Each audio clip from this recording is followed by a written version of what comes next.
ಎಲ್ಲರಿಗೂ ನಮಸ್ಕಾರ. ನಿಮ್ಮ ಮನೇಲಿ ವೈಫೈ ಇದೆಯಾ? ವೈಫೈ ಇದ್ದರೆ ತಪ್ಪದೇ ಈ ವಿಡಿಯೋನ ಕೊನೆವರೆಗೂ ನೋಡಿ. ನೀವು ರಾತ್ರಿ ಮಲಗಬೇಕಾದ್ರೆ ವೈಫೈ ಆಫ್ ಮಾಡ್ತಾ ಇಲ್ವಾ? ಹಾಗೆ ಆನ್ ಮಾಡಿಬಿಟ್ಟೆ ಮಲಗ್ತಾ ಇದ್ದೀರಾ? ಅದರಿಂದ ಎಷ್ಟು ತೊಂದರೆ ಆಗ್ತಾ ಇದೆ ಗೊತ್ತಾ? ನಿಮಗೆ ತಿಳಿದಲೇ ಮಾಡ್ತಾ ಇರುವಂಥ ತಪ್ಪಿಂದ ನಿಮ್ಮ ಆರೋಗ್ಯ ಹಾಳಾಗ್ತಾ ಇದೆ. ಹೌದು, ವೈಫೈಯಿಂದ ರೇಡಿಯೇಷನ್ಸ್ ಬರುತ್ತೆ, ಎಲ್ಲರೂ ಗೊತ್ತಿರುವಂಥದ್ದು ವಿಷಯನೇ.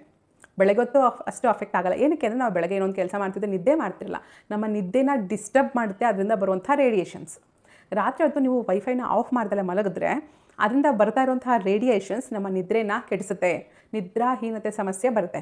ವೈಫೈಯಿಂದ ಬರುವಂಥ ರೇಡಿಯೇಷನ್ಸ್ ಎಲೆಕ್ಟ್ರೋಮ್ಯಾಗ್ನೆಟಿಕ್ ಫೀಲ್ಡಿಂದ ನಮ್ಮ ಬ್ರೈನ್ ಫಂಕ್ಷನ್ ಕೂಡ ಸ್ಲೋ ಆಗುತ್ತೆ. ಅಷ್ಟೇ ಅಲ್ಲ, ನಮ್ಮ ದೇಹದಲ್ಲಿ ರಿಪೇರ್ ಮಾಡುವಂಥ ಸೆಲ್ಸ್ನು ಡ್ಯಾಮೇಜ್ ಮಾಡುತ್ತೆ. ಬ್ಲಡ್ ಪ್ರೆಷರ್ ಕೂಡ ಜಾಸ್ತಿ ಆಗುತ್ತೆ. ಹಾರ್ಟ್ ಪ್ರಾಬ್ಲಮ್ಸ್ ಬರೋ ಚಾನ್ಸಸ್ ಕೂಡ ಇದೆ. ಕೊನೆಗೆ ಅಲ್ಝೈಮರ್ ಕೂಡ ಬರುತ್ತೆ, ಅಂದರೆ ಮರವಿನ ಕಾಯಿಲೆ ಕೂಡ ಬರುತ್ತೆ. ಏನಕ್ಕೆ ಅಂದರೆ ವೈಫೈಯಿಂದ ಬರುವಂಥ ರೇಡಿಯೇಷನ್ಸ್ಗೆ EMFಗೆ ನಾವು ಎಕ್ಸ್ಪೋಸ್ ಆಗೋದ್ರಿಂದ ಇದೆಲ್ಲ ತೊಂದರೆಗಳು ಆಗುತ್ತೆ. ಇದಕ್ಕೇನು ಪರಿಹಾರ? ತುಂಬ ಸಿಂಪಲ್.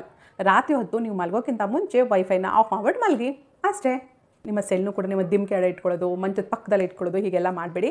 ಅದನ್ನ ಆದಷ್ಟು ದೂರದಲ್ಲಿ, ಅಂದರೆ ಬೇರೆ ರೂಮಲ್ಲಿ ಇಟ್ಬಿಟ್ಟು ಬಂದು ಮಲಗಿ.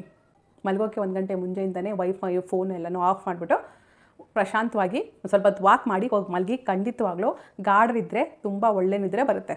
ನಿಮ್ಮನೇಲಿ ವೈಫೈ ಇದ್ದರೆ ಇನ್ನು ಮುಂದೆ ಮಲಗೋಕ್ಕಿಂತ ಮುಂಚೆ ಖಂಡಿತವಾಗ್ಲೂ ಆಫ್ ಮಾಡಿಬಿಟ್ಟು ಮಲಗಿ. ನಿಮ್ಮ ಫ್ರೆಂಡ್ಸ್ ಮನೇಲಿ ವೈಫೈ ಇದ್ದರೆ ಅವ್ರಿಗೆ ಈ ವಿಡಿಯೋನ ಶೇರ್ ಮಾಡೋದಂತ ಮರಿಬೇಡಿ.